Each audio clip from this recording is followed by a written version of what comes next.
Imagine a continent so vast it could swallow the United States, China, India, Japan, and all of Europe combined. This is Africa, the cradle of civilization, where humanity took its first steps.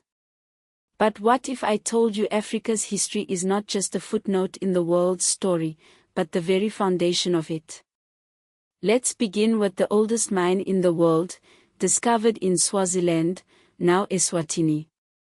Bomva Ridge in the Ngwenya mountain range holds a hematite mine dated to 43,200 years ago.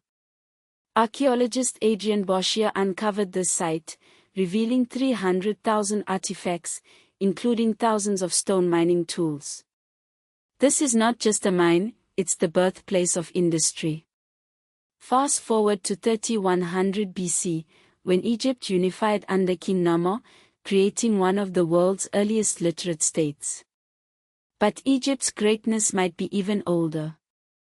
Geologist Robert Schoch analyzed the Great Sphinx of Giza, suggesting it was carved between 5000 BC and 7000 BC, far predating the pharaonic dynasties.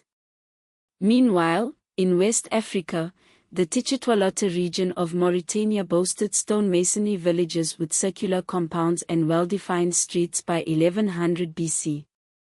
Old Jan in Mali, established by 250 BC, was West Africa's oldest city.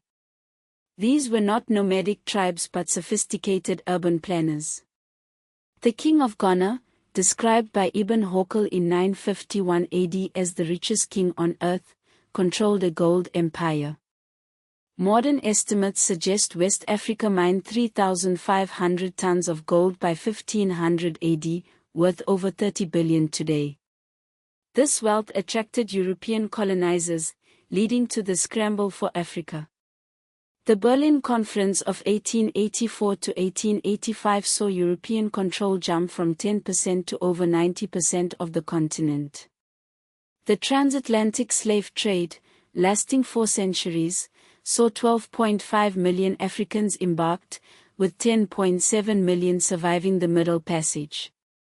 This was not a minor event but the backbone of the Americas' economy.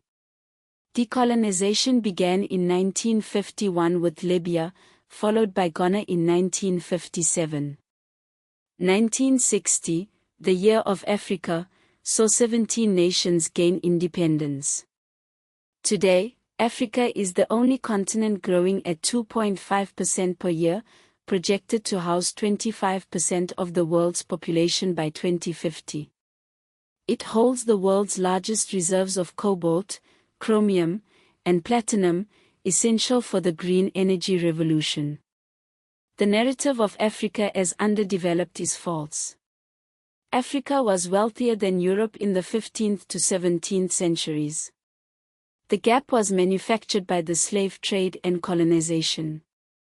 The 43,200-year-old mine and 7,000 BC Sphinx are often ignored to maintain the timeline that civilization began in Europe or Mesopotamia. The Berlin Conference's arbitrary borders created modern political instability. Africa is not just a developing market but the strategic backbone of the 21st century economy. Cities like Lagos, Kinshasa, and Cairo are becoming megacities.